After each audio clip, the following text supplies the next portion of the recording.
Hello YouTube and welcome to episode 5 of my Katanagatari reaction series. Back here again today for some more Katanagatari. Just right off the bat, apologies for last week, it kind of all fell apart. But actually today we have a legitimate day off. I'm coming off of a weekend off. I'm honestly feeling refreshed. I've been a little bit under the weather, but now I'm coming out on the other side. I'm feeling pretty damn good. So yeah, I'm ready and refreshed to give a good go to Katanagatari episode 5. Because episode 4, that was a trip. That was a trip and a half, and I've been really looking forward to getting back to the show, honestly. So yeah, I guess just straight up into the YouTube comments. It's probably the easiest way to do this, and we'll get a wriggle on and actually watch the episode. There's 6 comments total here today. Most of them are pretty simple, as you can see a few examples here. Just Hot Wheels Kid, first one here, legendary episode. I'm in agreement. I'm actually really enjoying Katanagatari. It's definitely not what I expected, for sure. But in a good way. It's surprising me. This next name's a little bit hard. Eterniol? Eterniol. Sure, we'll go with that. Mai Nakahara was also voiced Reina from Hirugashi. Okay, if you've seen the show, you'd definitely know what to expect from her characters. I haven't done anything Hirugashi, like, at all. Like, completely, totally, not at all. Is it even, I thought it was, Higurashi or something. Hang on. No, it is Higurashi. I thought it was. Okay, I'm not going stupid. I haven't done anything with that, but I know that the visual novel's better. I've heard that one like a ton of times, and I know it's kind of horror. So I'm imagining, I've seen a post, I've seen some anime girls, I'm going to imagine it doesn't go particularly well. So that probably informs this character a lot more than my Clannad example from last week. Interestingly enough, another visual novel there. But yeah, it definitely surprised me, for sure. So, I don't know, I was coming at it from maybe a weird angle. Next comment here from Jeff Liu. Trivia you didn't need to know, but at this specific date, a young 22-year-old Muhammad Ali, then still known by his birth name of Cassius Clay, defeated Sonny Liston to become the heavyweight champion. One of the best and arguably most famous phrases, float like a butterfly, sting like a bee, often received as a metaphor for the beautiful pairing of grace and power. Muhammad Ali had style, rope-a-dope, where he would lean on the ropes, block, take blows, to wear out his opponent, waiting for an opening, then strike. Sort of like what Nani did to the ninjas. Channeling a little bit of Muhammad Ali there. That's kind of crazy. Yeah, okay, sure. Because that was definitely, like, in the... Nisio-san was referencing it, right? Because there was a butterfly and there was a bee, but in the end they all died like bugs. Because, yeah, she's the most powerful character in the show and in the universe that we know of right now. So, yeah. Next comment here from Fosu. Nisio! I remember the threads on 4chan and anime forum posts from back when this episode aired, one of the episodes of all time. Definitely throws you for a loop. I wouldn't say it deserves this moniker in so much as it's bad. I think it's very good. It's just very, it's very interesting. Like channeling creators comment up here. I feel rickrolled by this episode. A little bit. Like you expect one thing, you click into it, and then you hear the 80s drums start up and into those keys, and you've been rickrolled. That's kind of what I got last week. I think this specific link from Gbird is just me shouting at birds or something, which I guess makes sense considering the name. So yeah, that's about where we stand on the comments this week. Nice and short, and should just jump into the next episode. I'm cautious to even predict what's going to happen, considering, but based on the preview, it seems like there's at least another Money guy, right? Maniwako. So we can expect that. He seems to look like a bird guy. There's the thread at least of Nanami going and looking for Shichika and Togame, so is that going to be this episode? Is she going to show up in like episode 7? I don't know. But yeah, I'm just kind of spitballing. We're just seeing what sticks right now, and I think I'm just going to jump right in to the episode proper, I guess. And hopefully I remember stuff. If I forget stuff, then hopefully I don't forget it too hard. Either way, before we do that, just some chill stuff. So if you like the video, consider liking the video. If you like the video and you want to see more, consider subscribing to the channel. Comment below anything you thought about the episode, anything I could do to improve my presentation. Comment below. I'm doing follow for follow on Twitter, so follow me on Twitter if you'd like me to follow you back.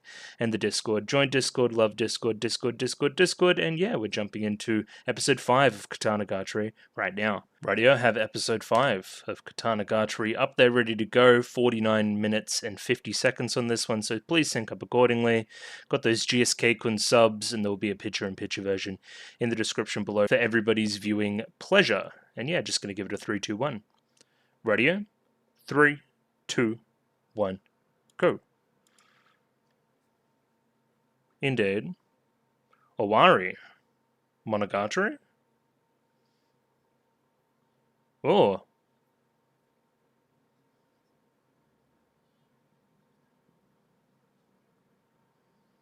Okay, this is very different.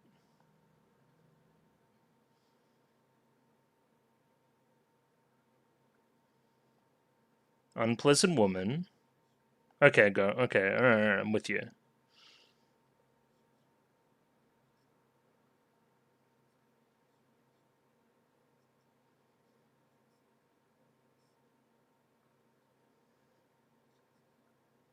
Yeah. I mean, he's pretty good, though.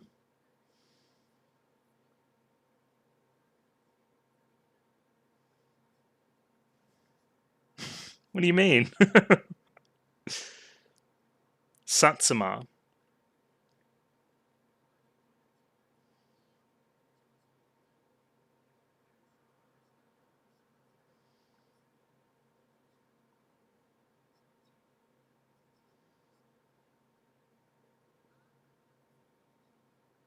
Okay.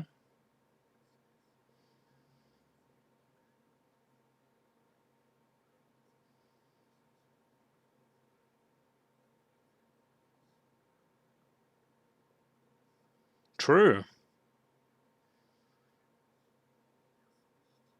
Okay, I'm back.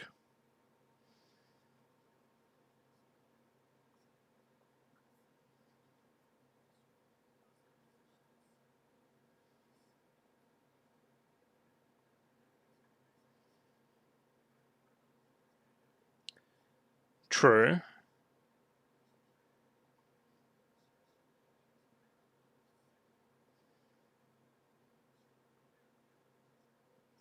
Like, not getting hit.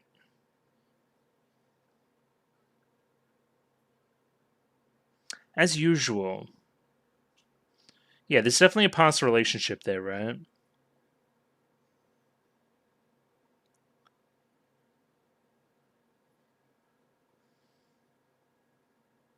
I don't know about the eyes. Satsuma. Is that near a volcano?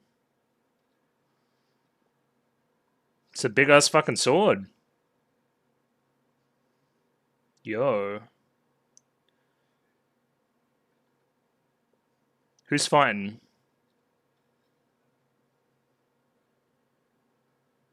Yeah.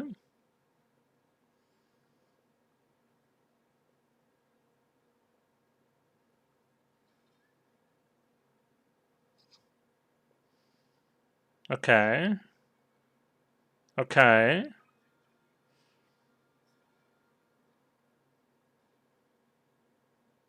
Yeah. Yeah. Mm-hmm. Is that the guy with immense defensive strength? Because that would make sense. Yeah, okay. It got a little bit of, just needing to settle back in, but we're back, I think.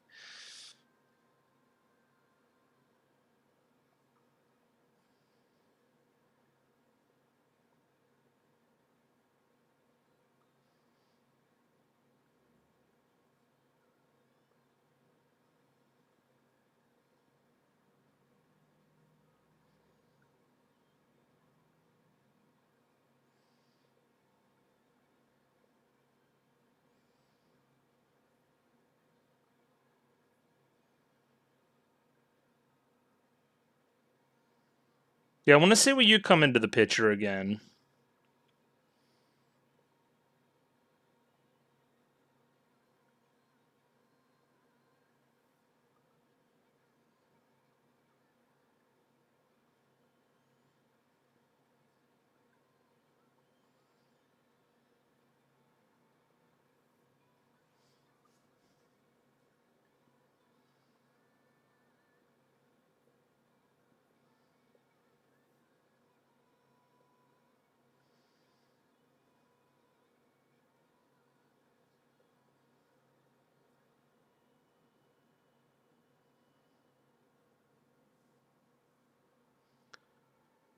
Zokuto Yoroi, which I think we've heard before in this episode.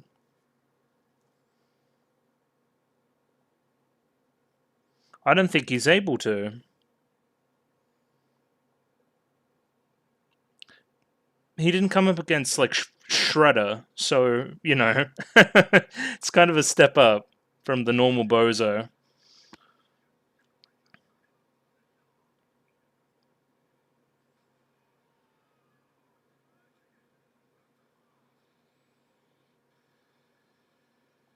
No, he's pretty strong, yeah?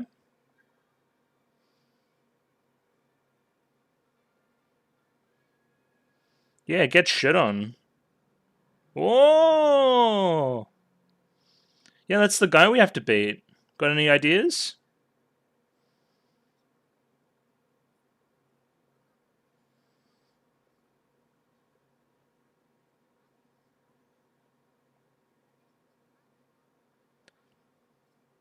Yeah. But he didn't use the sword. Oh, pirates. I remember that from last time, too.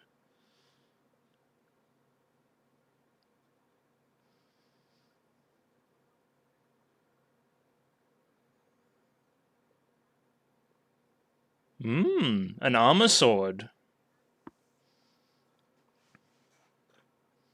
Zokuto Yoroi.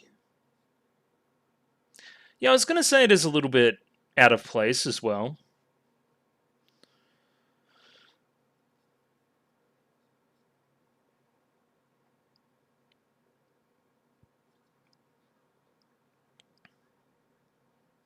Okay, whatever you say. Let's go touch hair or whatever.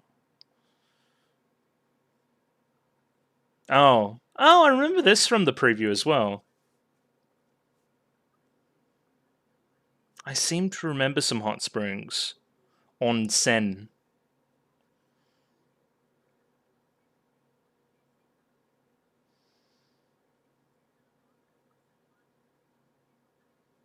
His hair's pretty long, yeah? Of course it is.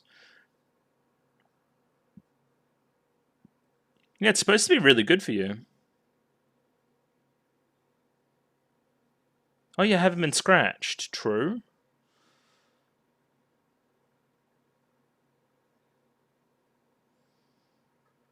Oh, as opposed to an indoor bath.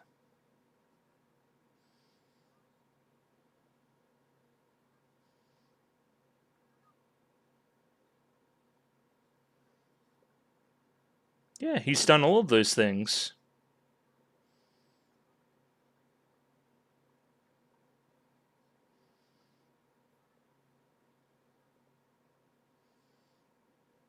We're really bringing this up a lot. We're probably going to play with this idea a little bit. You going to get scratched?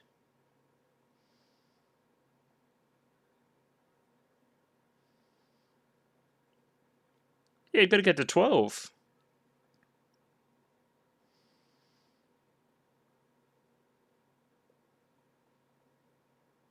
Yeah. It can't be comfortable to pop your ass out of the water like that. She's coming onto you, dude. Just do it. It's nice animation too on the face. I like that. Come on, figure it out. Didn't like it?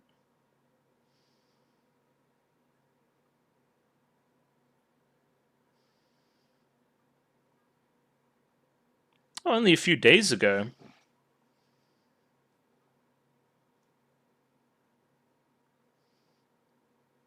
You always need some time to relax.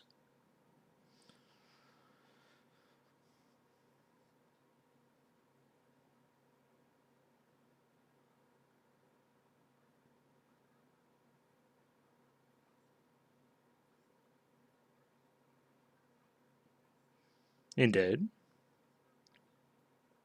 Yeah, we're ahead of schedule.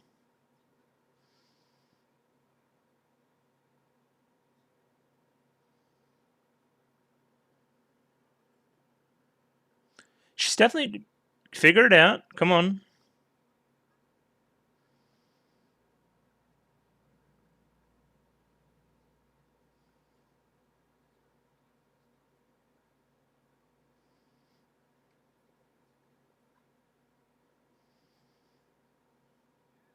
I'd never do such a thing. Well, until he grows like a moral compass.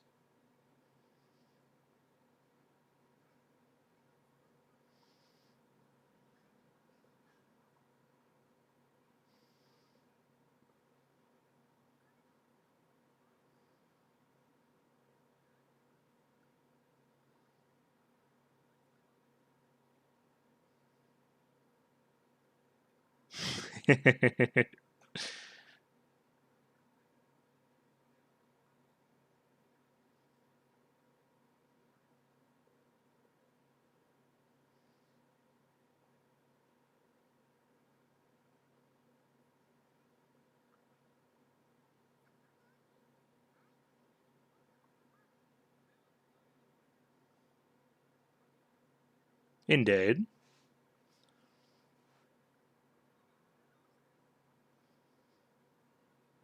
I agree. You say that. Yeah, even though she's very, very much coming on to you.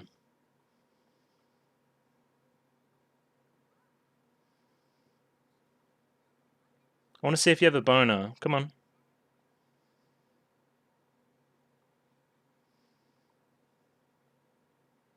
Hmm. Yeah. Anything else?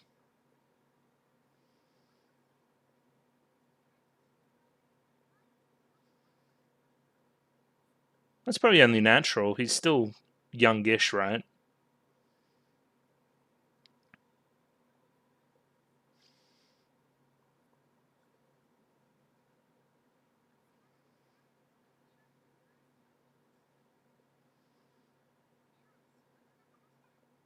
Okay.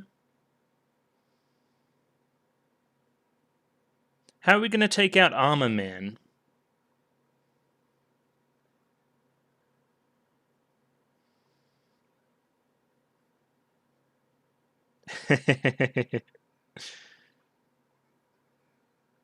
Does it do anything for you? Anything at all? Nothing?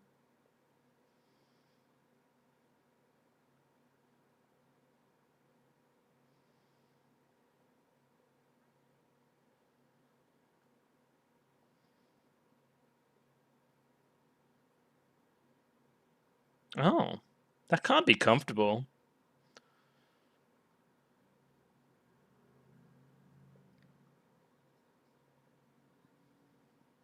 Yeah, I remember. It was only 10 minutes ago.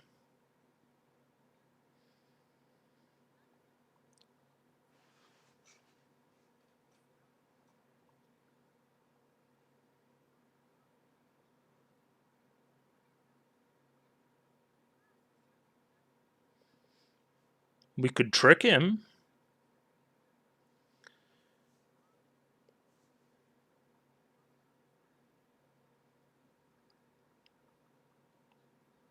I mean, that works. Hey, that's a little bit sneakier than a face-to-face fight.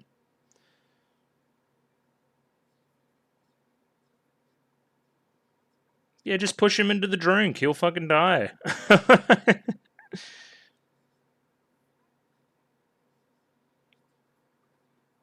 Look at them celebrating. Yeah, it is a little bit sadistic, but you know. With a big magnifying glass, you reckon?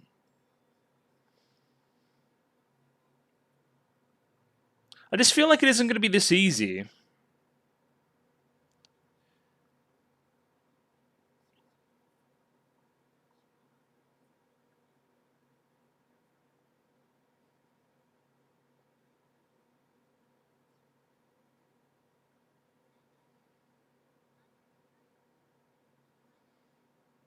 Well, then sneak into his room. He can't sleep in it. It'd be too uncomfortable, surely. Yeah. Okay. Anything? Thoughts? Nothing? It's not what you think. It's not what you think. It's not what you think. Everyone just calm down. Told ya. But they're definitely pushing this angle, yeah?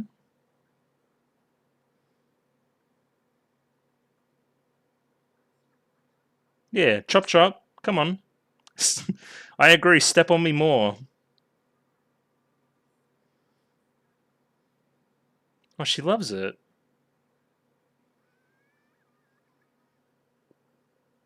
A little bit too much, maybe.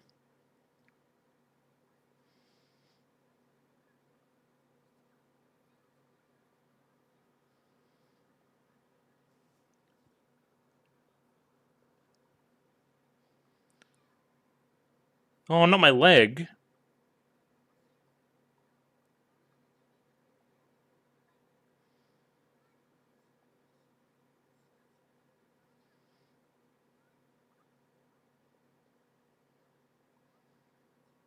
Hmm. Hazekura Kanada. Sure.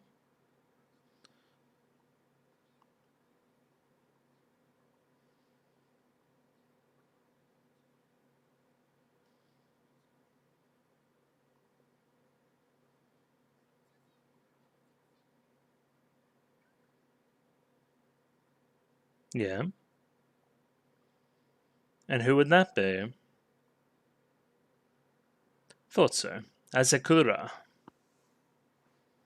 Should we go meet him? Is he in his armor? He is, okay.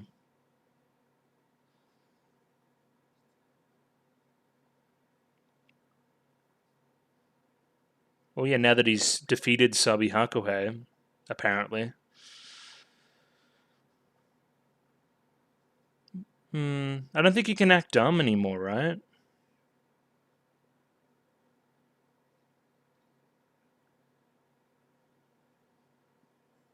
Oh! Okay. Sure.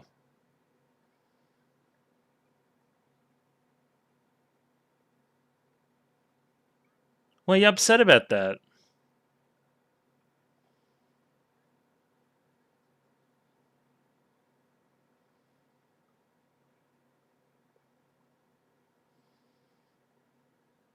Indeed. Indeed. Okay, so you know the story. That's good.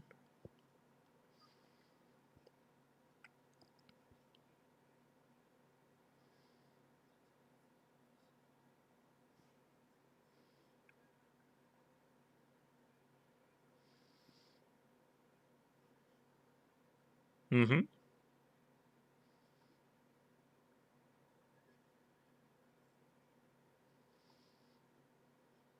Zukto Yurui.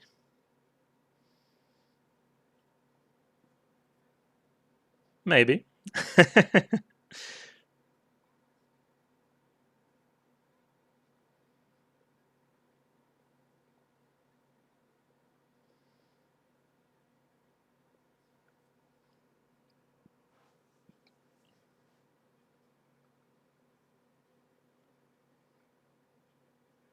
Yeah. Well, that hasn't rung true so far for Shichika.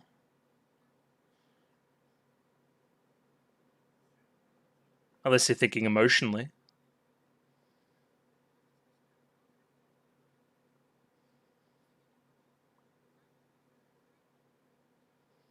Oh. I don't think that's his style.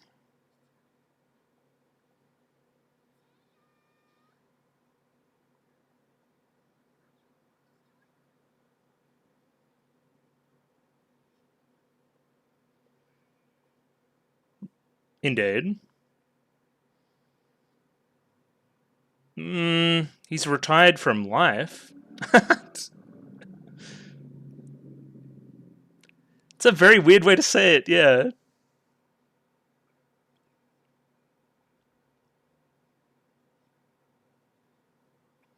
I would have liked if you did the story in order.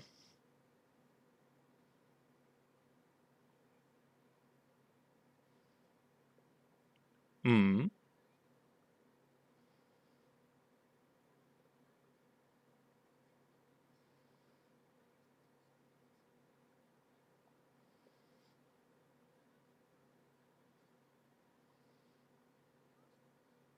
I'm just to suss it out. I doubt it. I like the voice acting there.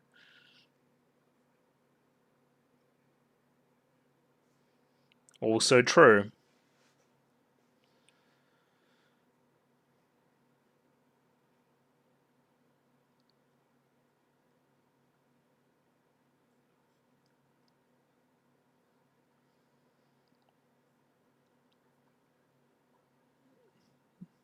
Yeah.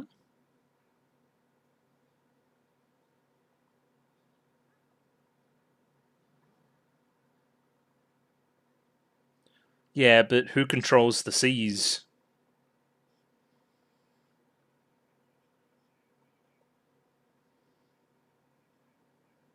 Yeah, kinda.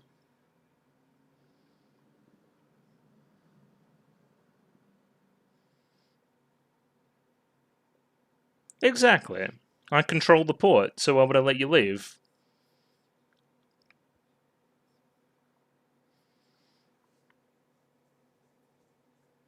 Yeah, he seems like one of the first guys that have seen the show already.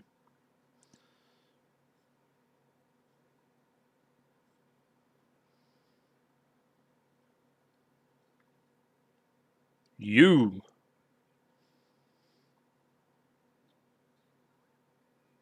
Ah.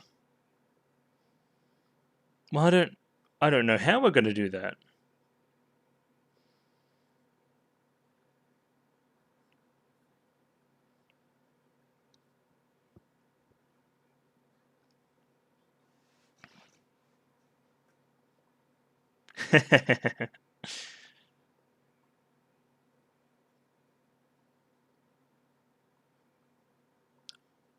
Huh?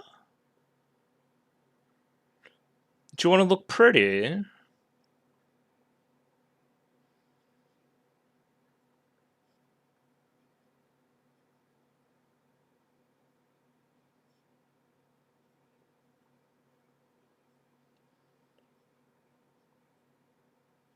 Okay, we're going to the gladiator arena.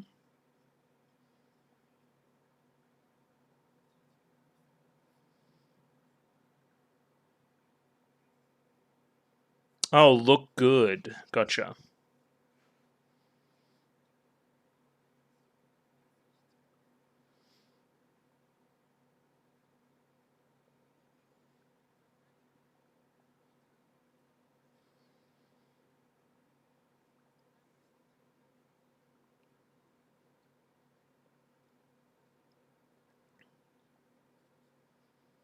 Okay, now we both have something we want.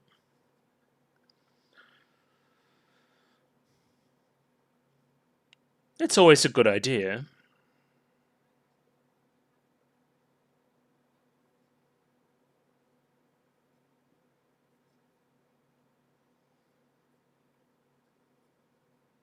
You would think so.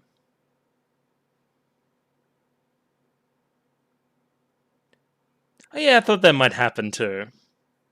Nah, not the swords. I want you.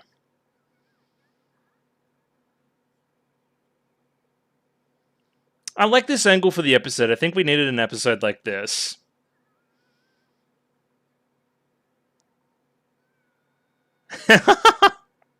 What do you think about that, Kyotoru?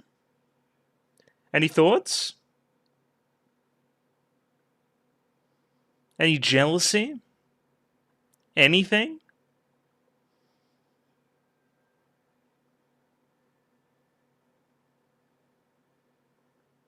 Huh.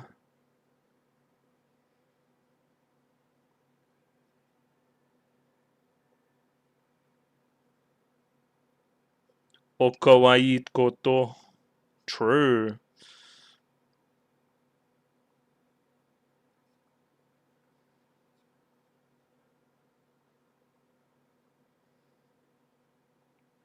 What is a sword without a sword wielder? Thoughts? What is Shichika without Togami telling him what to friggin' do? Will he miss that?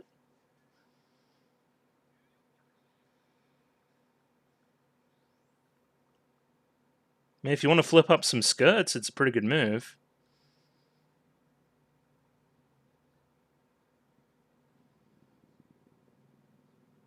Oh, that's pretty good.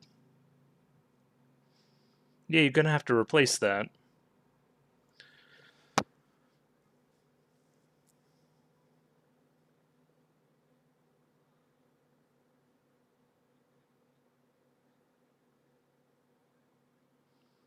True.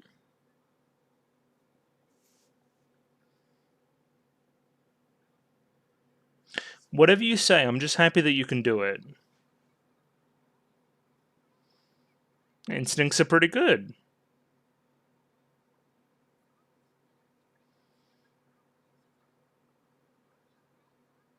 Yes, ma'am.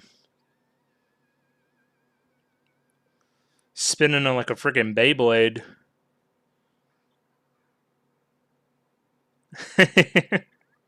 Well, at least it's a feeling. We can take that.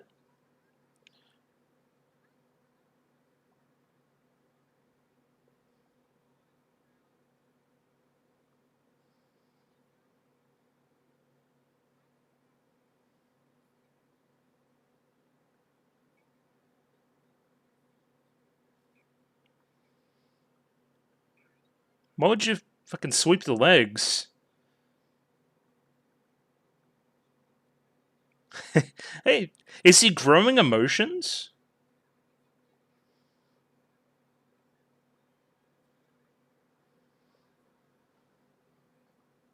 No, you won this round.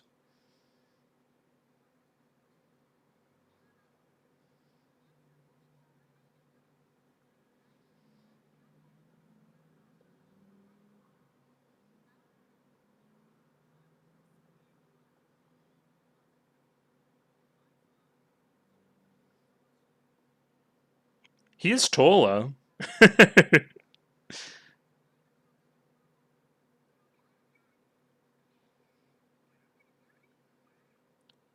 keep getting this urge. But yeah, I do that all the time.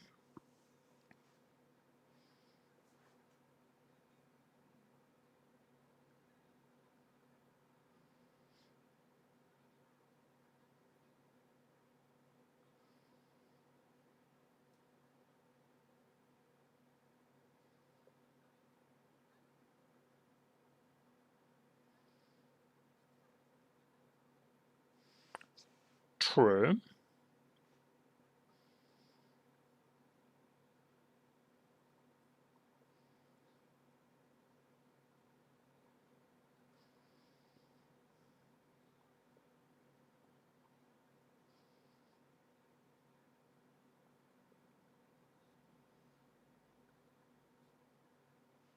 If he's being legitimate.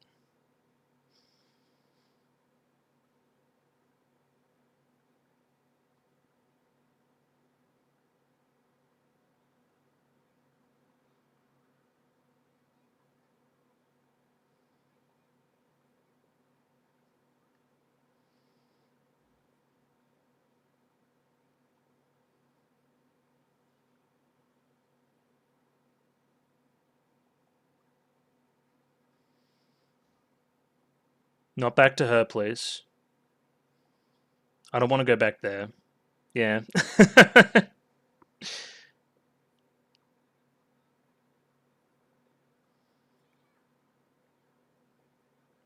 It's not about the swords. Yeah. Isn't there a bit more of an interpersonal thing going on here?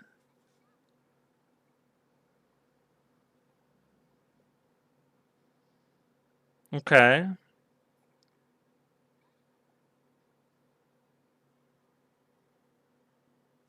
Is it the money guy? Yeah, okay, there we go.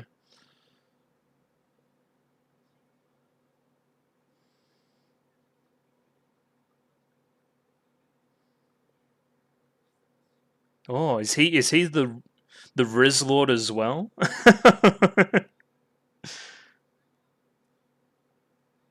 Oh, Bird Squad, let's go. Hodono.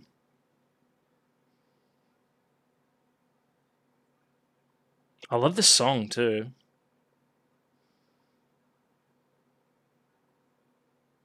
That sounds like you're a leader.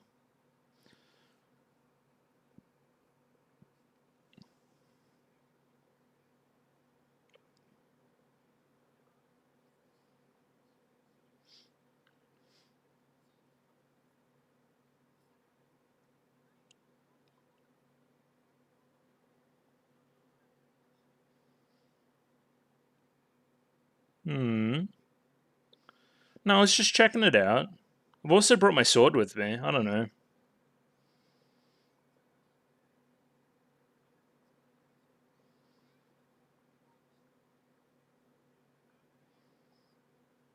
Yeah.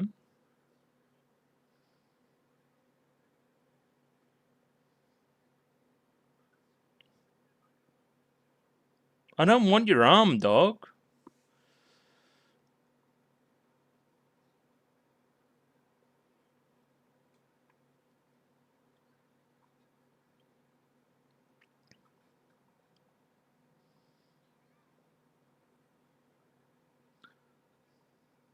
Weird.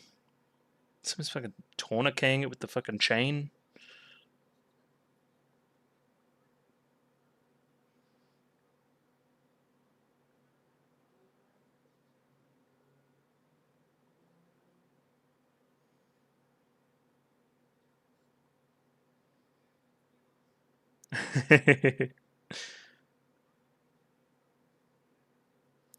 Yeah. No, I don't know those blokes.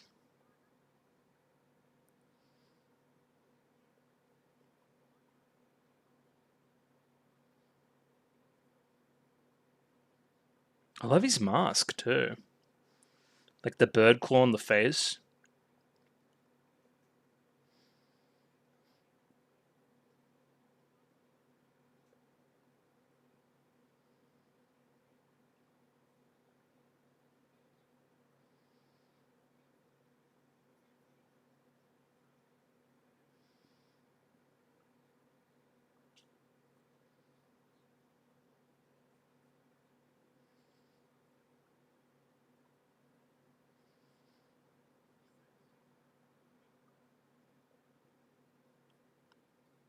Interesting.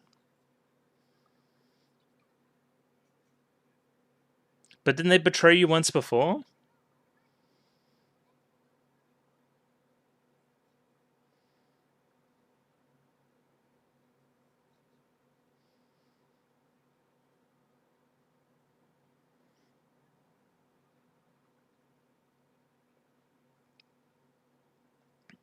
Oh, and then like meet in the middle.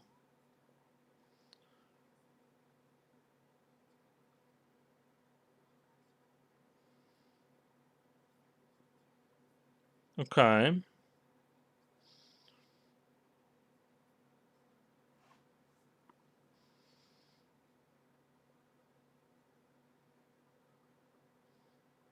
It's an interesting proposal.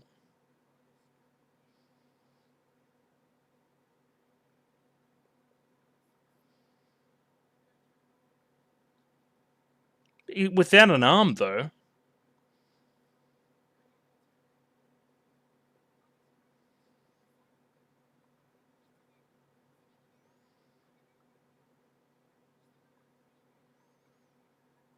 Interesting. Shake on it.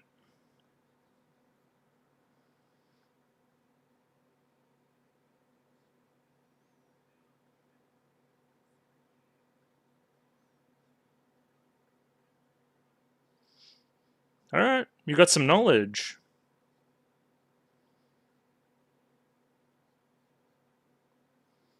Yeah, I agree. He's got a very scheming voice. Oh,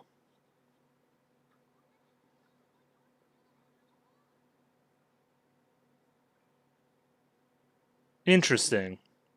I almost forgot that scene in the start of the episode.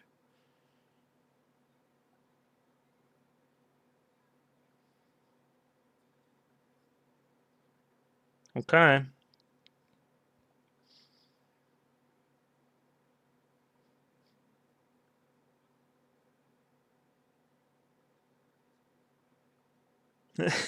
I have been doing that, true.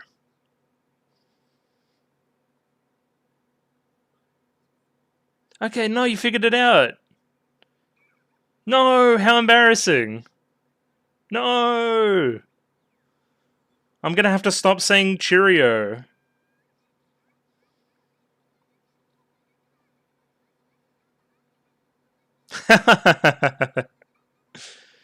Nah, you're kind of stupid. But it's endearing. It's fun.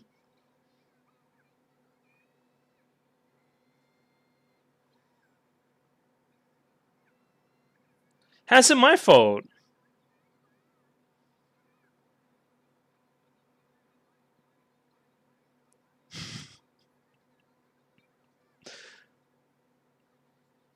Yeah?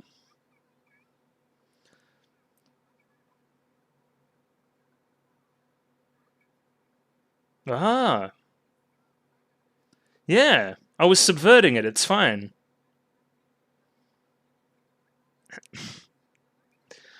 We're loving the full titles this episode, too.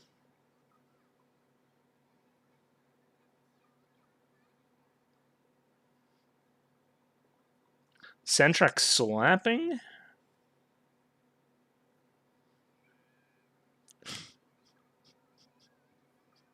Why were you doing that? I can't tell you that.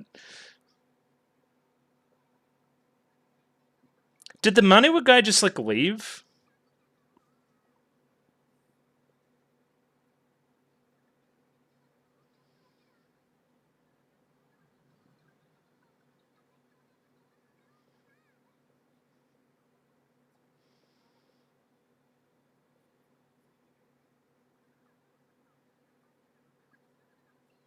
Why do you care?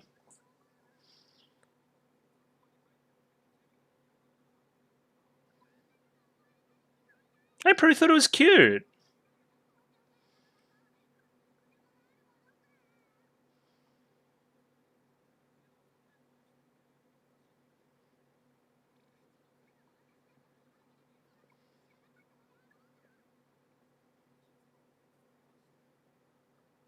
Oh, so he knew the whole time too? Oh no. And you didn't tell me?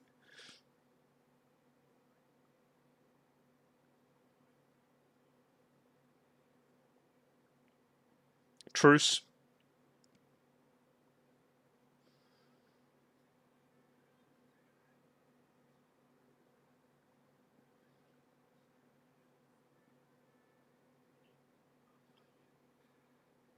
Did you win? Did he turn him into fucking birds? Okay. Do we get a look at him without the armor? Not yet. Ryu Q? Yeah.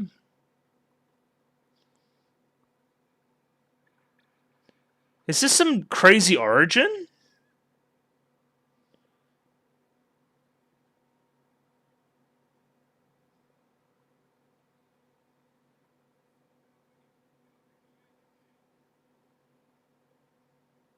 Okay.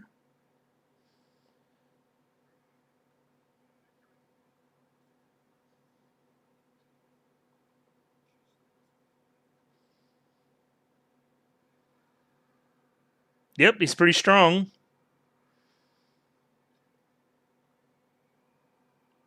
Who was that girl saying chess store? Who was that? Thoughts? Is it though? Making me remember? Because it doesn't match up, I don't think, if that's the case, unless there's some Togami backstory stuff we don't know about. Because that would have had to have been before her hair changed colour.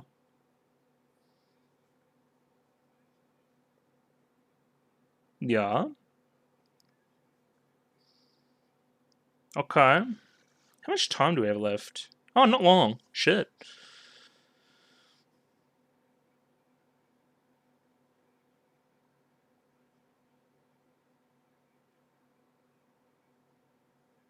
I'm not going to surrender.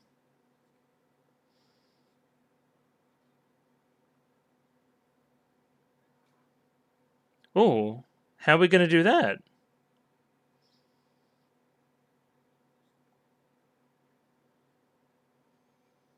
No. I love the hands on hips too. That's great. Puffing out the chest.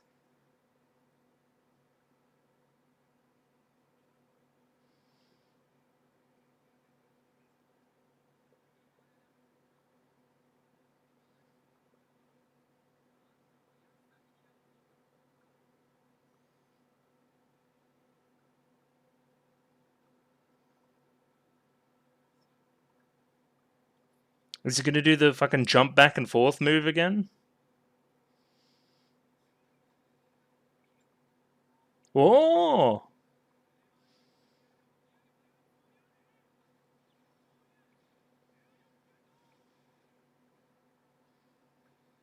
What if it just melted his head? Oh! It didn't work! Gothic? Yo.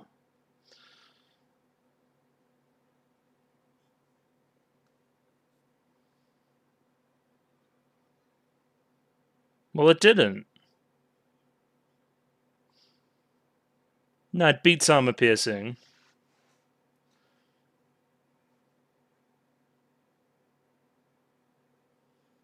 Alright. Well, your entire strategy is now gone.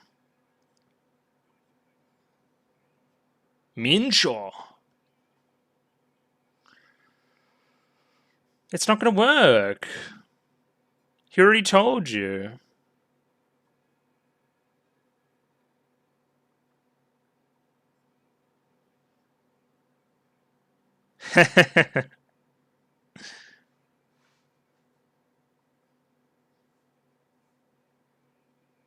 Oh shit.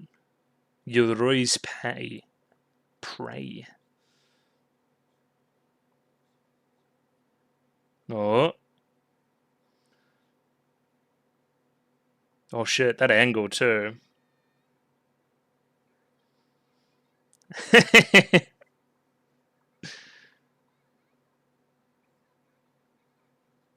Just gonna fucking rip the bars.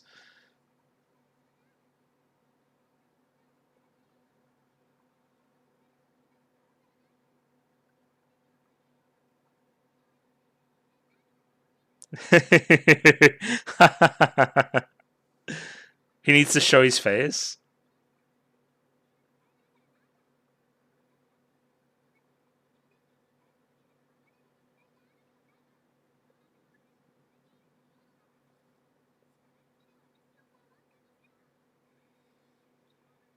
Oh, inspirational speech.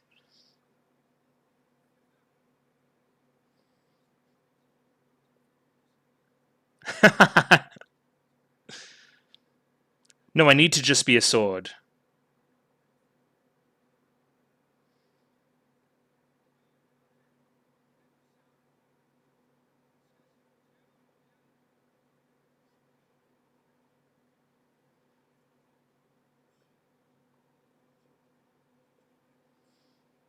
Yep, you said that one before.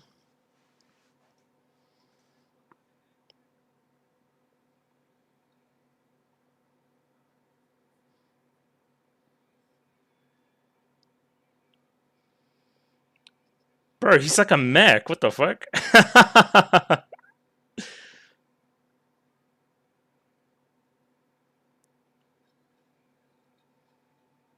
Yeah. What's the plan?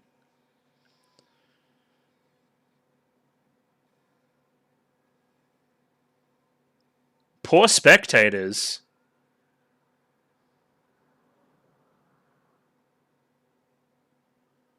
Oh, he's gonna cave his head in with his shoulder.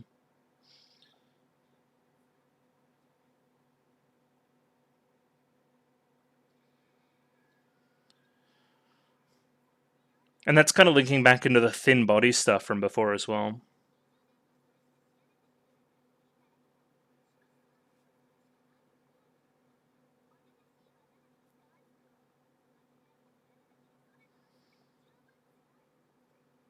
Yeah, just be more stupid and just hit him.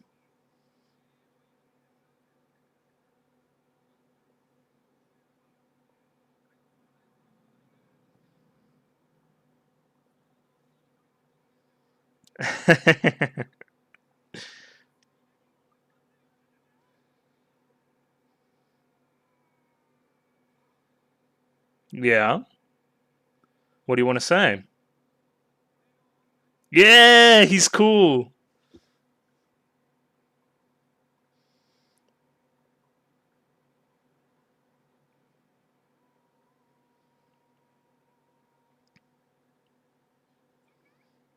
Oh, I don't understand how you're allowed to proclaim that, but sure.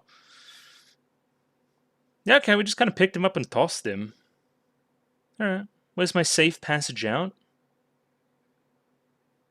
There we go.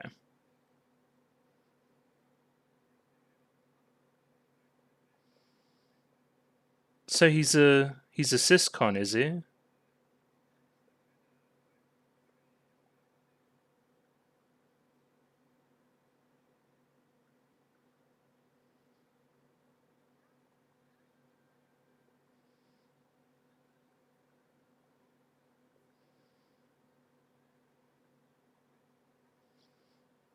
Hmm.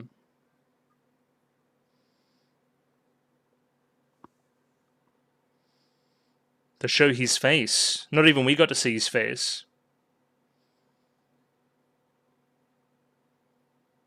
It's kind of brutal.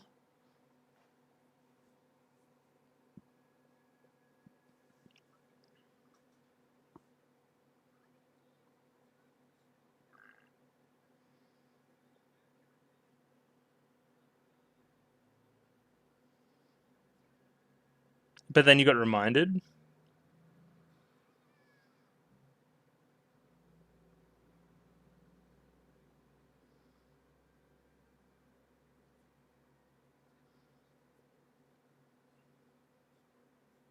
Interesting.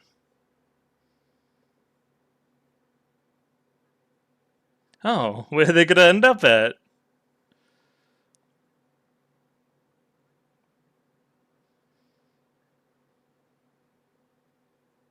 Oh, where the fuck's Ezo? Did it go like a fucking long way? Like a long, long way? That would have been no good. Alright, interesting. Yeah, that episode had themes of, like, it's a bit more lovey-dovey, right? Which I think is missing from the show, but purposely, right? Like, Shichika saying he's fallen for her, but not really being able to say why, just because she asked. And then obviously there's, like, little to no attraction there physically. So, like, what's the go? And then that kind of erupting in kind of a bit of a jealous thing. There's a few interesting things bubbling away in the background too. There's that princess, there's the Maniwa guy, and whatever he did.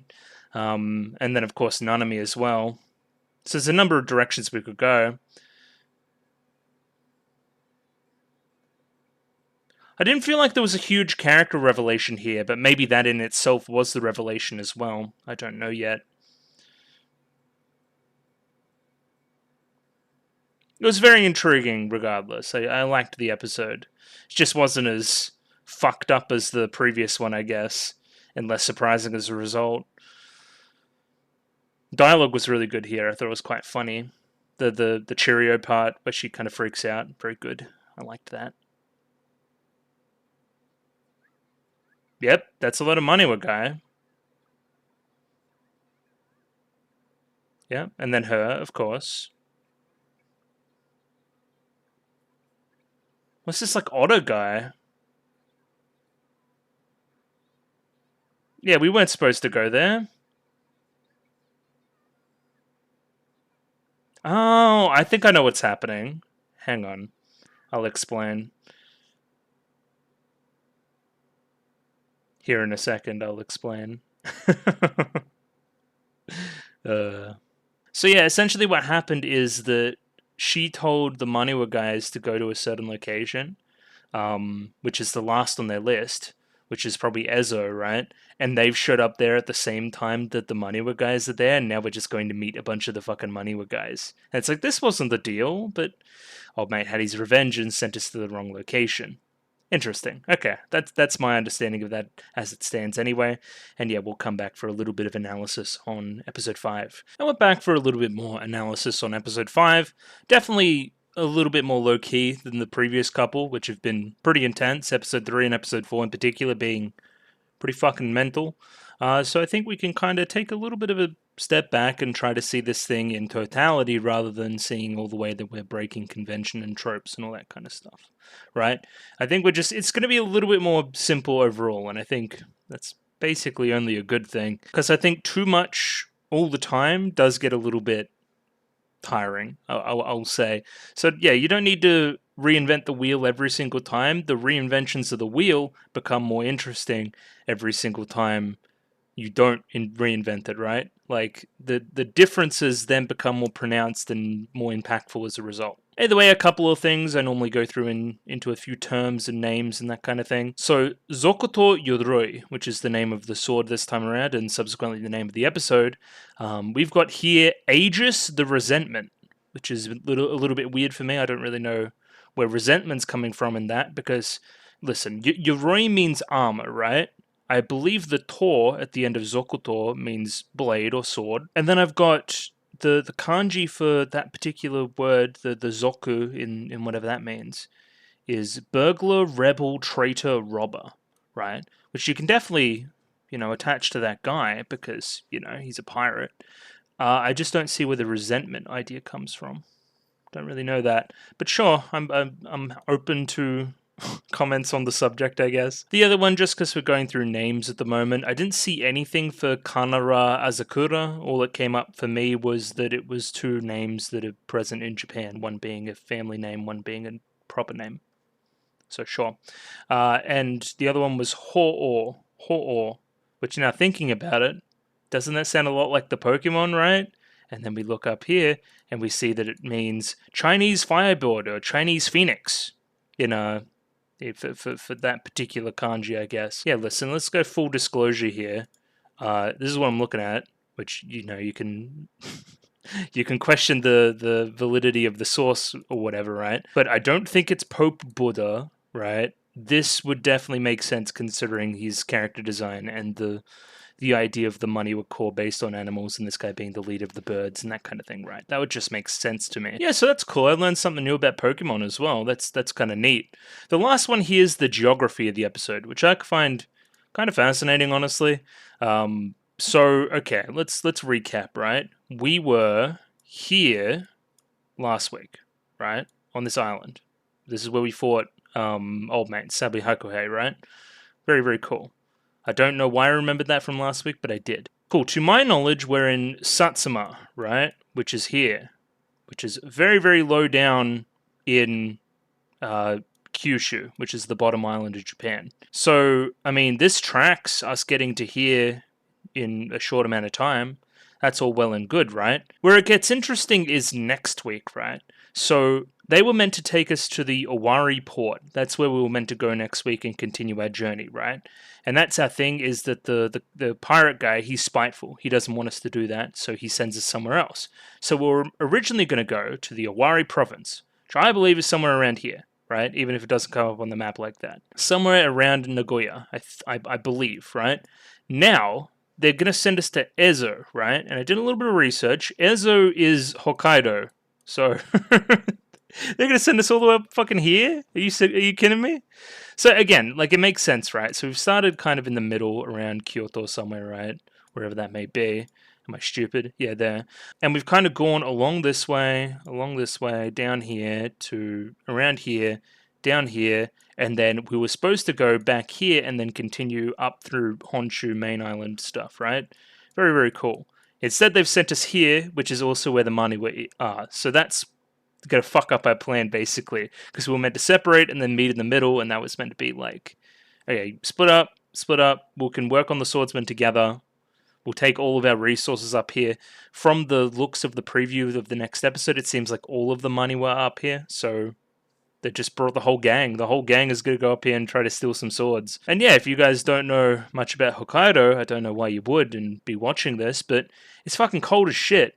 It's one of the coldest continuous places, like, around, It borders this part of Russia, which isn't particularly hospitable. Like, it's Siberia's here somewhere too. Anyway, you know what I mean? It's not great. It's not great for our heroes. And it will be a bit of culture shock considering, I don't know what time of year it'll be. I guess we started in January. It'll be June for them, which is warmer. So that's good. We're not going to Hokkaido in winter. That's nice. But either way, I'll get this down and I'll get the episode back up shortly. But yeah, just some interesting geography stuff. Now, first things first, I imagine this opening scene here is going to be very, very important going forward. And this princess, right? I'll get a name for her. So this is in Owari. This is where we would have gone to had they sent us to the right location. Princess Hite. Okay, gotcha. And we have this guy with the fucking mask on and he's talking to her. And the mask says unconcealed on it. And he's very apologetic. Again, it's like she's some kind of royalty. She's very important. She's also got that pretty, noticeable attitude that matches as such. She's pretty high and mighty. She's pretty hoity-toity and that kind of stuff, right? So, take that character what you will. Some people really like him. Some people really hate him. So this guy seems like a spy. Getting here without being seen was very unpleasant. So what's been happening with that unpleasant woman? That unpleasant woman in question being Togame. The Strategian is heading towards Kyushu. Very true. That is where she is. And this is when they had just defeated Sabihakuhei, right? Which makes sense. They're going to go south from there. And then all through Kyushu, they're battling people because now he's got the title of Japan's strongest, right? So people obviously want to fight him and he's just murdering everybody. So you bestowed upon Sabihakuhei the title of Japan's strongest, right? And then you're also like, how silly of him to let a title like that go to his head, which is kind of incongruous, but sure. They're going to arrive at Satsuma, which means the next target is Zokoto Yoroi, which is true. It's quite arrogant of her to move ahead without even stopping back at Owari. Which is true, they're going to skip that even now. I think they thought they were just in the area, they might as well pop down, see the pirates in Kyushu, and then pop back up. And it makes sense why the pirates would be a threat now, considering that's quite the distance, right? So you couldn't really just outrun the pirates or leave early or blah blah blah blah, they're going to catch you eventually. We also get some data here about the swordsman that she has with her, which is Shichiko, right? Throughout this journey, this man has not taken physical damage from his foes, even once, even continuing this streak into the end of this episode as well. I should note that Kyotoru's school strength lies in not in its offense, but in its defense, much like the guy we're fighting today, right? So it's just a bonus that he's really good at beating people up. Mostly he's very good at protecting himself, which we've seen, right? He's protected himself, Togame, as well as the sword so far. Pretty much perfectly. They're going great. Zokoto Yoroi is a sword that boasts immeasurable defensive power as well, setting up the episode as the conflict of two great defenses. Closer look at this character design here, the blonde hair, the blue and yellow eyes and the fan, and you know what kind of character this is, I think, right? You've seen this character around. The roses on the fan, you guys know. So now we're in Satsuma, right? Specifically at an arena. We did see a volcano or a mountain as a kind of establishing shot there. I know literally no one cares but me, but this is Satsuma Kawashiri, and this is at the very base of Kyushu, right? And this has a volcano next to it. That's a little bit more, right? At the very base.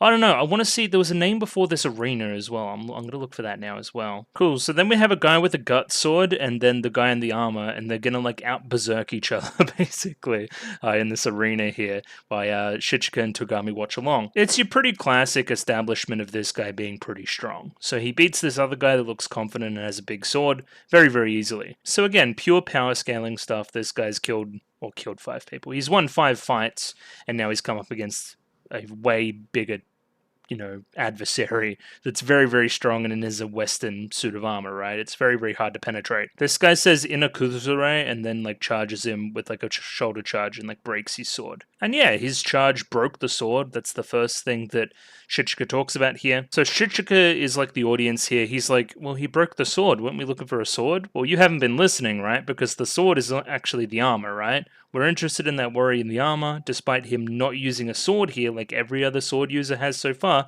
The armor in itself is the sword. So now, okay, so they're called the Yoroi pirates, right? So they're the armor pirates.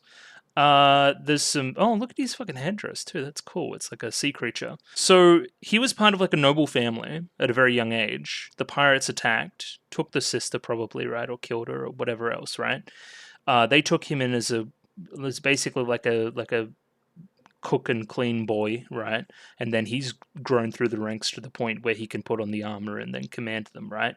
So yeah, interesting, right? You can kind of follow all that just kind of in the background. So yeah, Zokoto Yoroi is the armor, and the last shot we saw there was just of the guy if it wants to behave. Looking at them two walking away from the scene, indicating later when he comes and visits. So Kyushu, well known for hot springs, right? We're going to have the characters in an onsen, right? And what does that tell you in your anime brain? There's going to be fan service, and there is, arguably for both. I just don't think Shichika picks up on the signals here. And again, that's the point of the scene, right? Is that Togami is very much like signaling very, very hard. And yeah, Shichika's got no clue. And is it him being dense? Is it him not seeing physical attraction in her?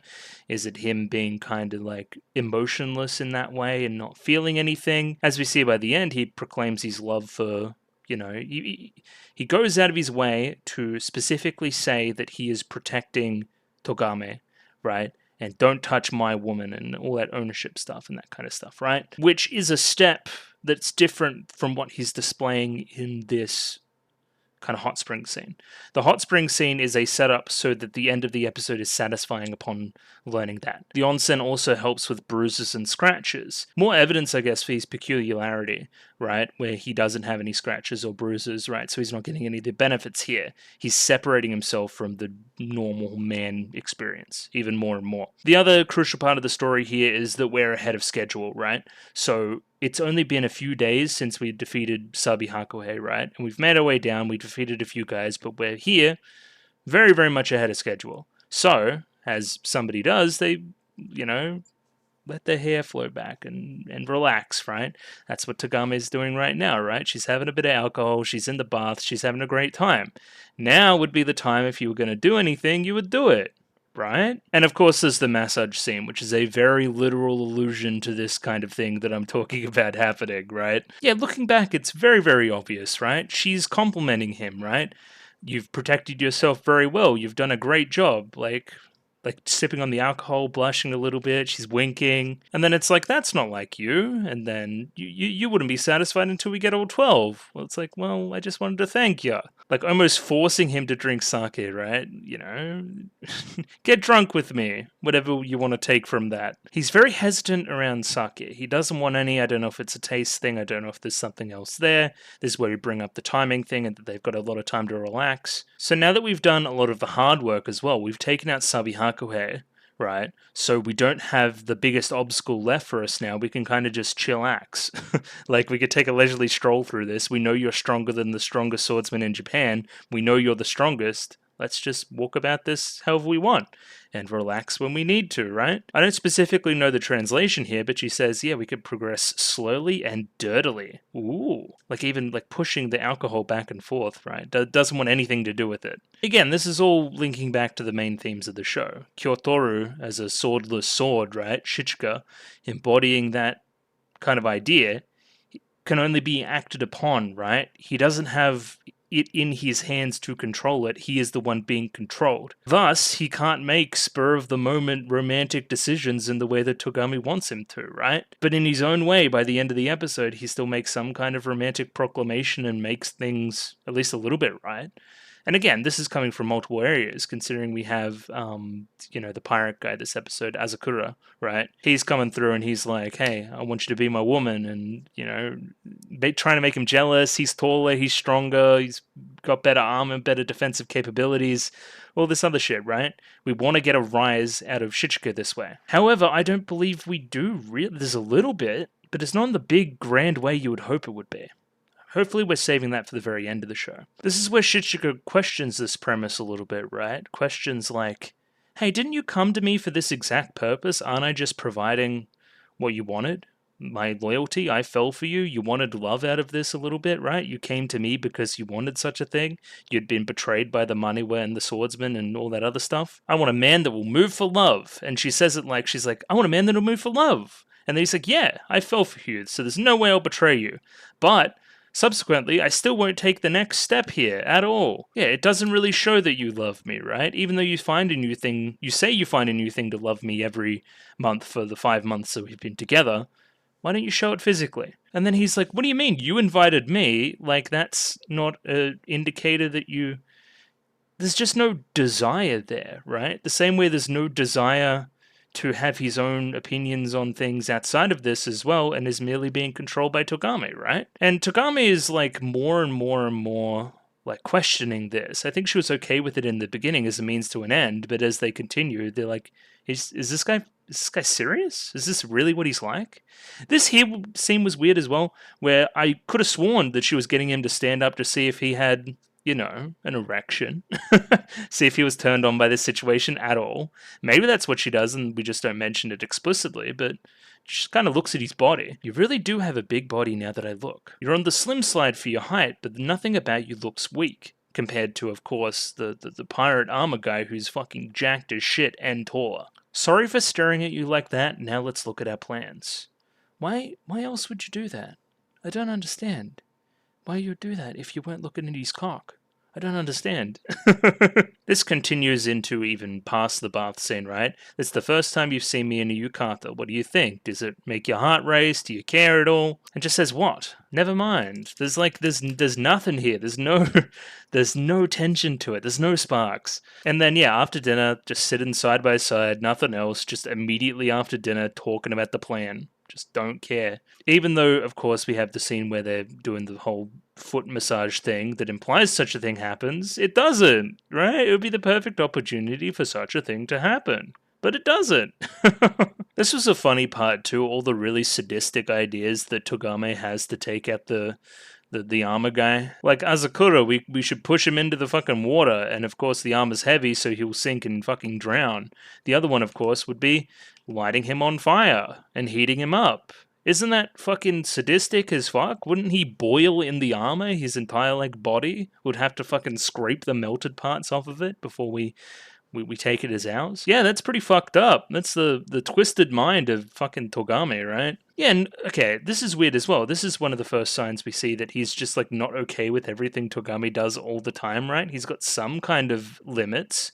And as we see with his reaction to having to go back to the island, maybe, he does have some limits when it comes to Nanami as well. He doesn't want to really be around her. Like, there is something there. There's not nothing there. You're not completely emotionless, right? You're not completely without a moral compass. We decide it would be best to attack him when he doesn't have his armor on, but he never takes it off. Contrast this with Togame taking her clothes off instead. Our foe this time is definitely troublesome. Let's fully prepare before going into this. And then this shot here. Use your imaginations, people. And then this shot here. Use your imaginations, people. And yeah, I wonder how this is written down in the book. That'd be a funny look as well. Yeah. This is great, by the way. If you have ever gotten somebody to do this, to like stamp on your back like this, very, very nice for your back. Very good. It'd feel great if you stepped lightly on my head. I don't know about that one though, right? Essentially, she turns back and says like, yeah, less yap and more feet, please. Which is a very weird sentence now that I said it aloud. But I guess whatever floats your boat, that's fine. That's more power to you.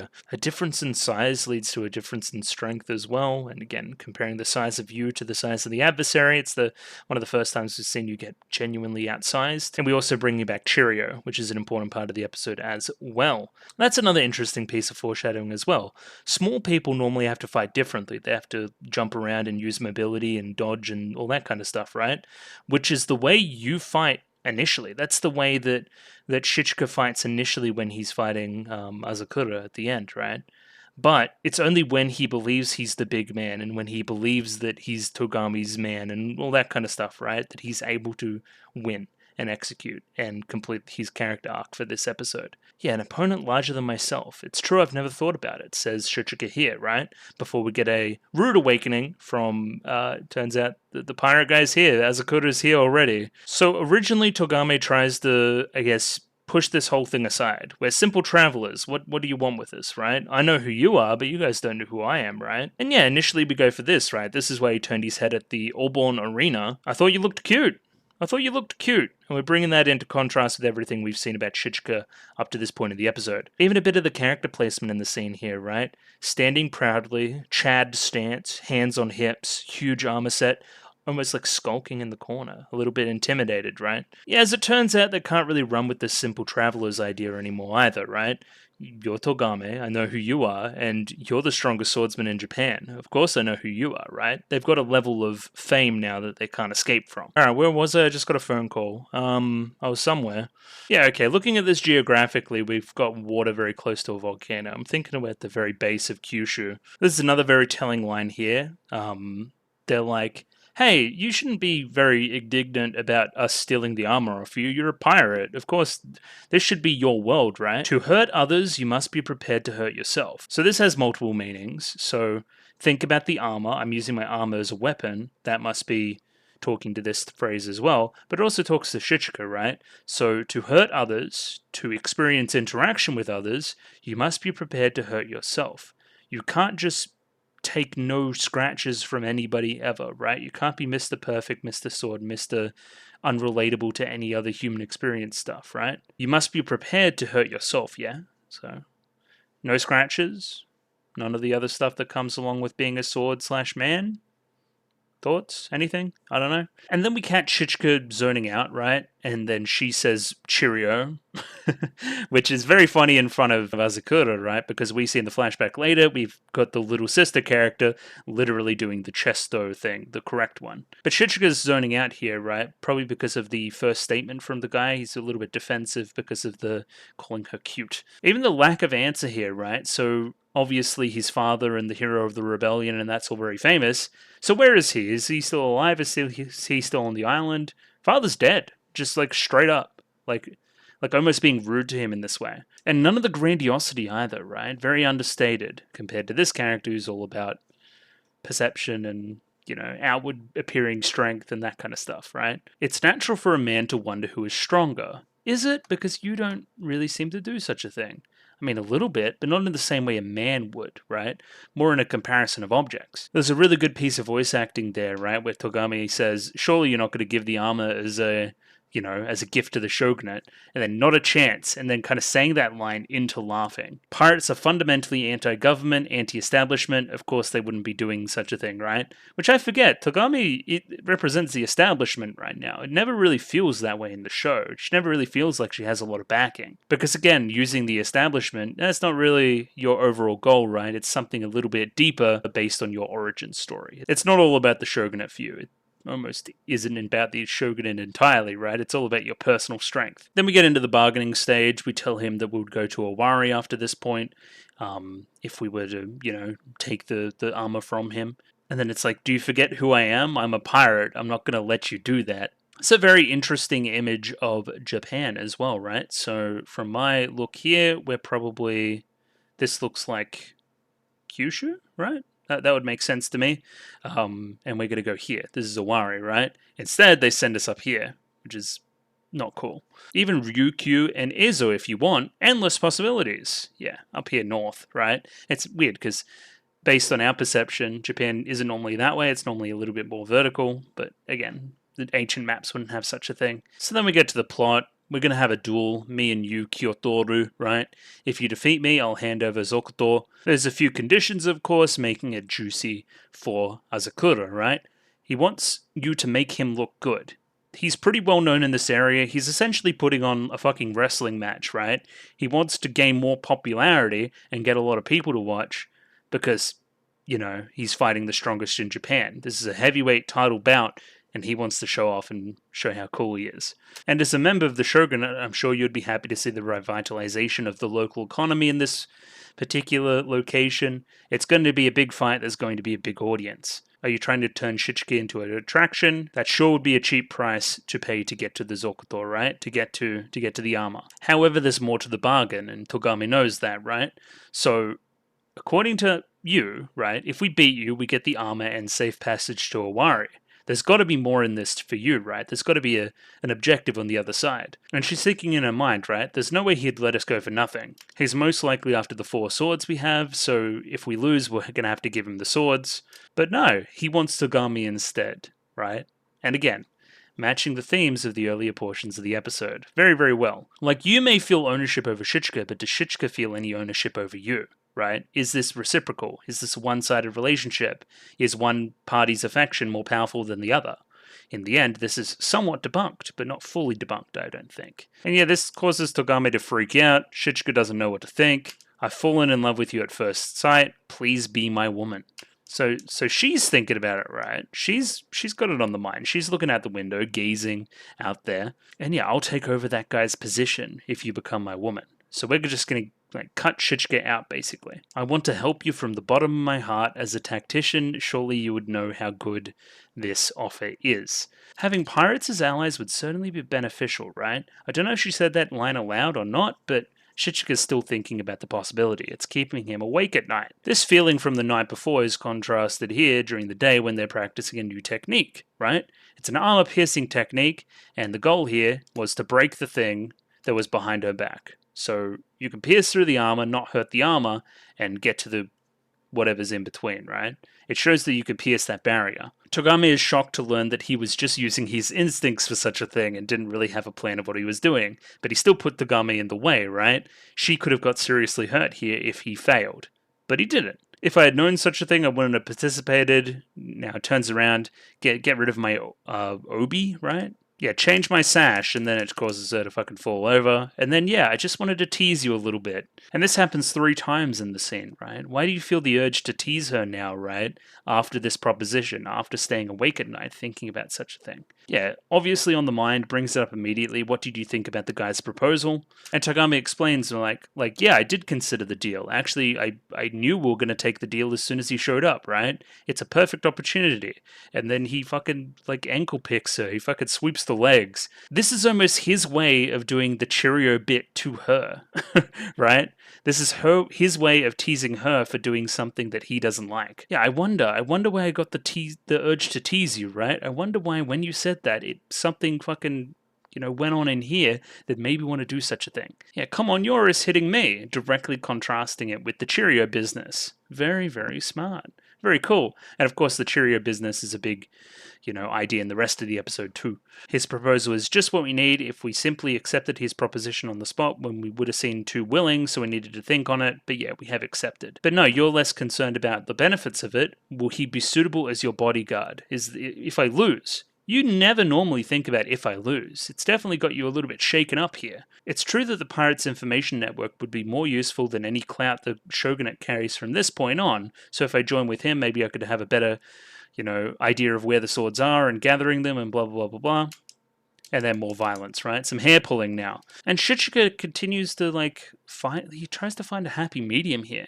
You get the Yoroi pirates to cooperate with us in the shadows, and you and I continue to collect the swords. Nah, he's going to want to replace you, dog. It's not going to be like a polyamorous thing. He probably sees you as an obstacle to get to what he wants, which is Togame in this case. As a man, he'd want to monopolize his women. He's not going to share with you. I don't really get this scene here, right? So, Togame gets to talking, it's like, well, he's still a pirate, so there could be catches there, and blah, blah, blah, blah, blah. So then Shichika responds, but doesn't somebody that moves for love always tell the truth? Like you said, that's the entire premise of our relationship. She thinks on it for a second, and it's like, you may look grown up, but you sure say some childish things.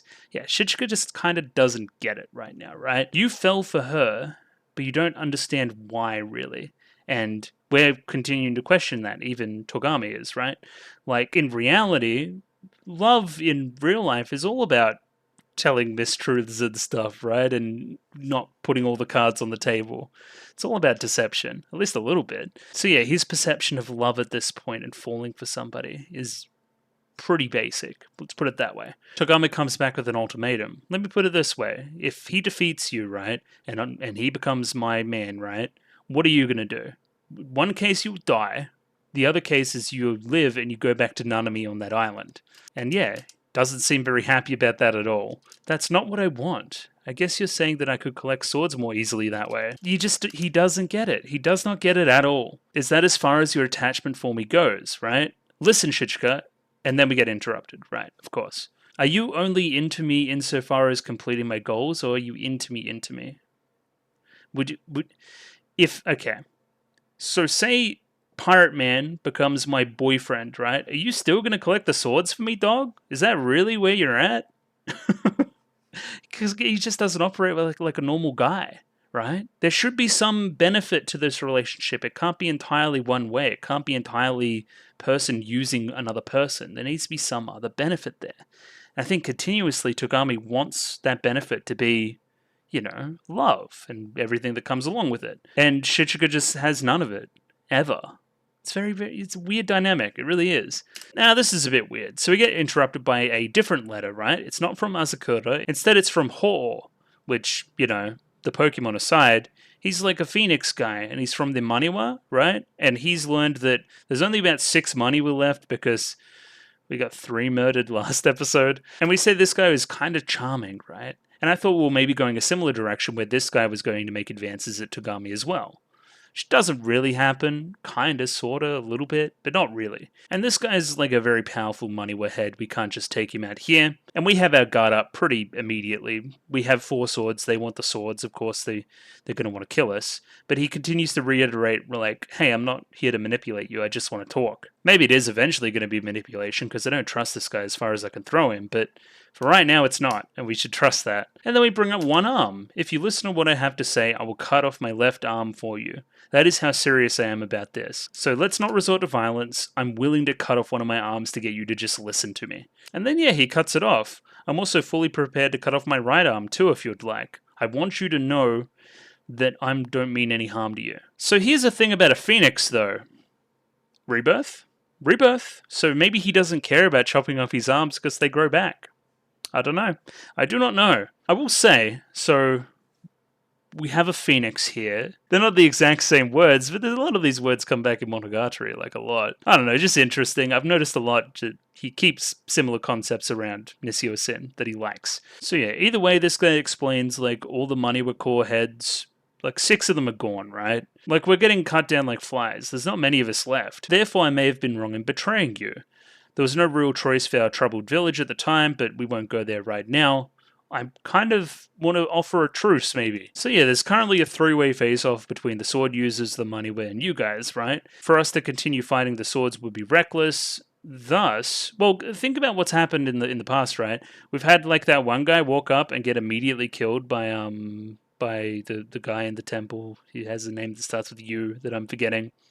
He's Zero-sen, right? Died immediately. Similarly with the priest, just walked up and fucking killed. Like, they're not very strong, is the point. It would be tantamount to suicide for them to, go individually and try to take these swords now. So this is why we're doing the temporary truce, or suggesting it, right? So if you share information, we'll share information. We can go for these swords in different areas.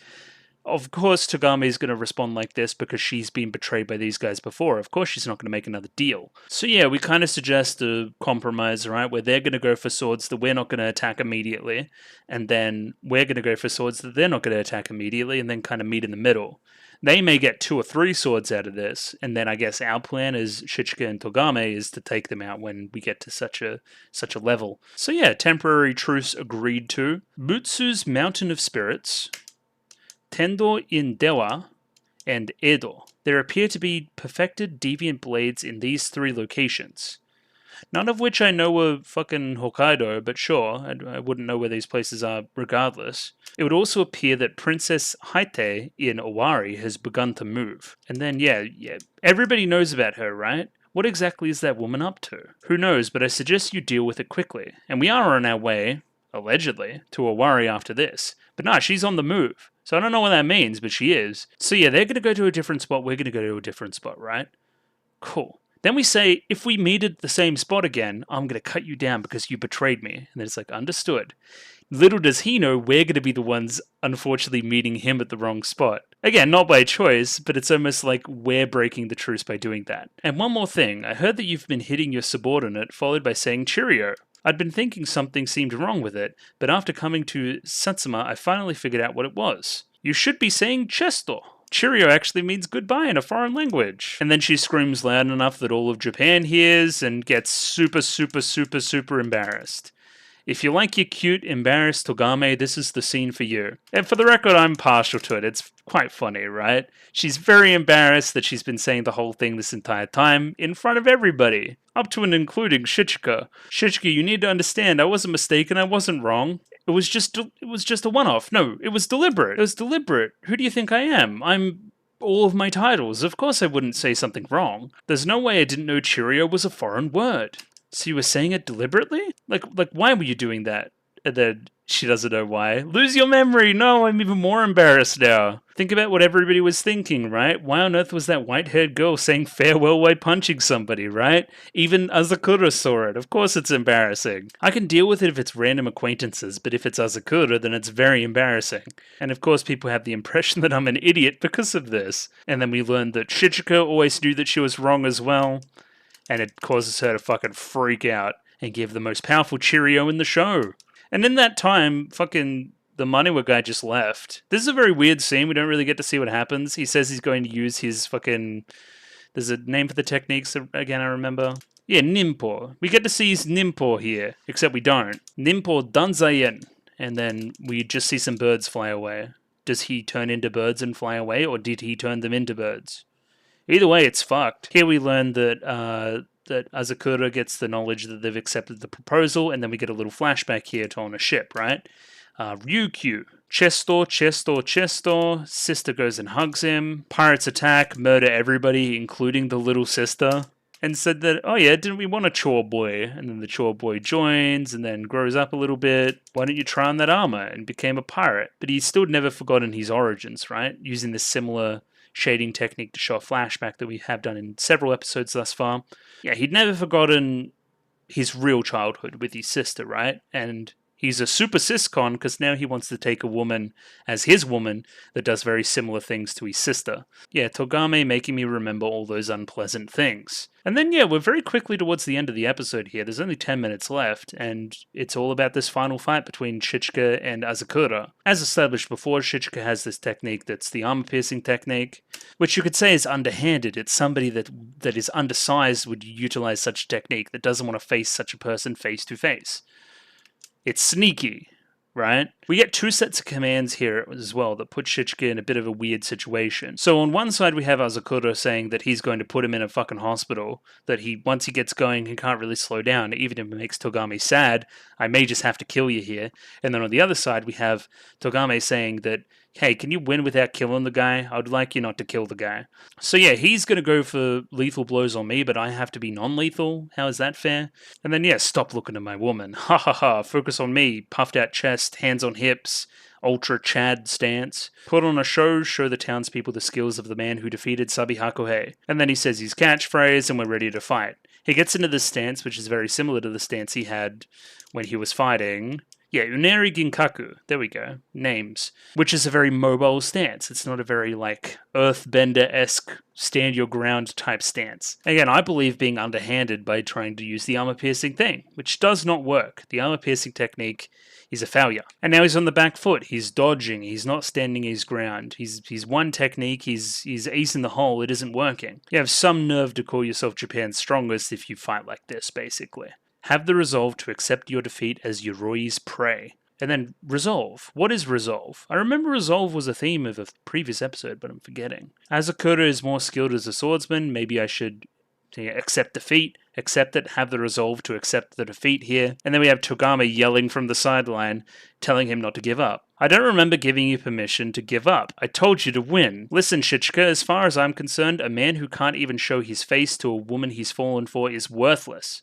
So think about how much better you are in comparison to Azakura right now. What fun would there be in traveling to a hot spring with a guy like that? He wouldn't even take his clothes off. There's no way I'd trust a man like that, so if one of those Kyotoru techniques didn't work, I bet you have more. Even if you don't use any techniques, you still have a body forged like steel for 20 years, right? So put it to use. If you've really fallen for me, then protect me with brute force. Be a friggin' man, dude. Act like a strength user and not a dex user. That's what you have to do here. And yeah, his conclusion here is that he's been overthinking things, which I think is a bad conclusion for the record. That he needs to underthink things and just kind of stand in the way and use his brute strength. Almost provoking him now, Azakura, come attack me. Isn't that thing used for defense? You've got nothing against me.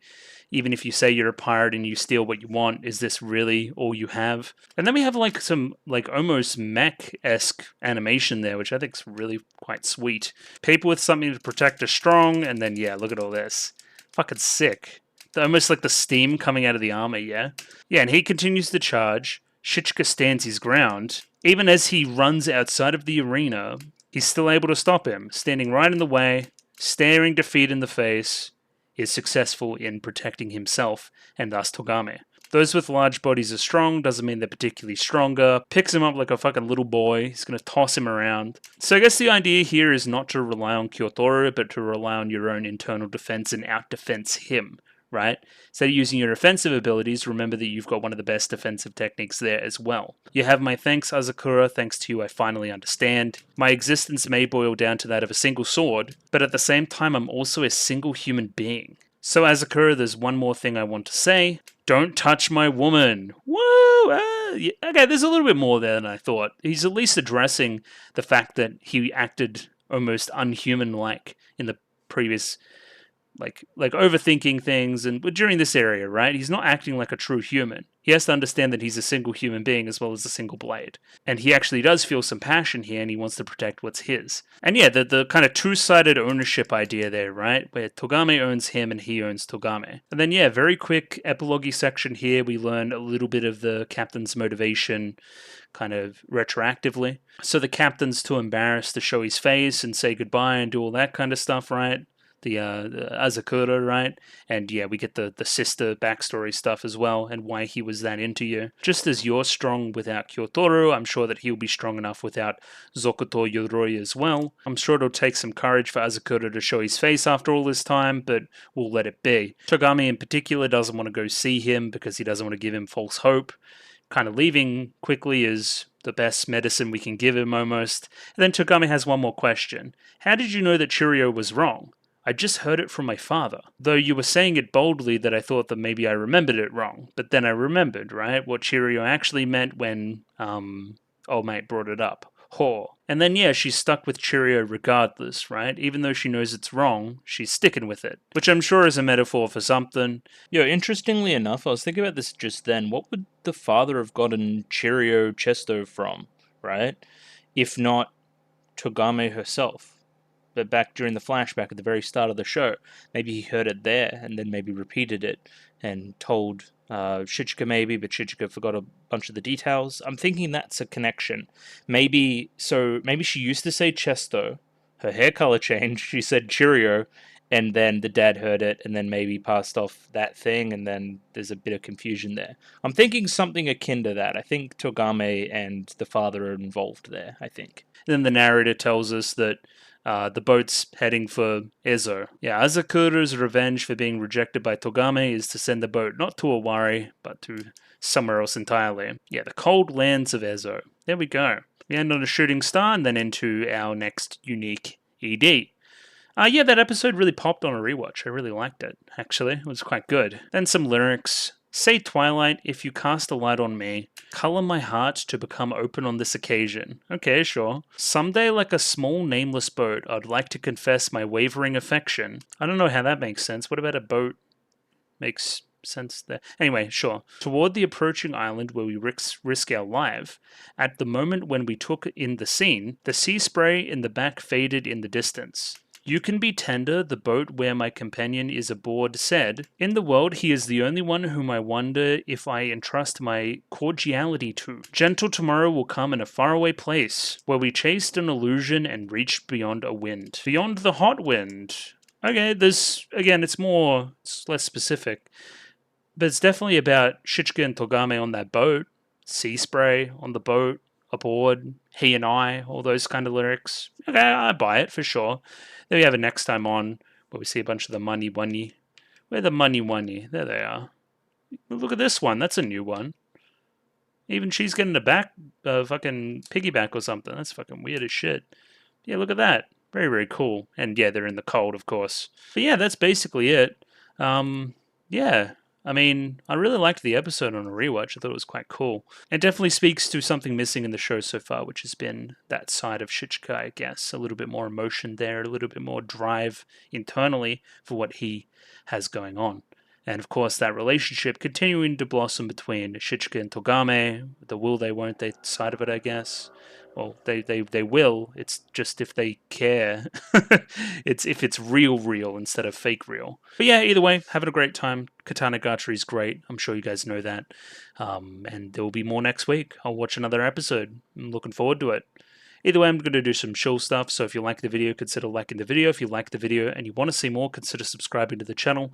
Comment below anything you thought about the episode, anything I could do to improve my presentation, comment below. I'm doing follow for follow on Twitter, so follow me on Twitter if you'd like me to follow you back. In the Discord, join Discord, love Discord, and yeah, we'll be back next week for some more Katanagatari goodness, and I'll catch you guys then. Rightio. Cheerio. See you later. Everything else in between. Have a good week. All that kind of stuff.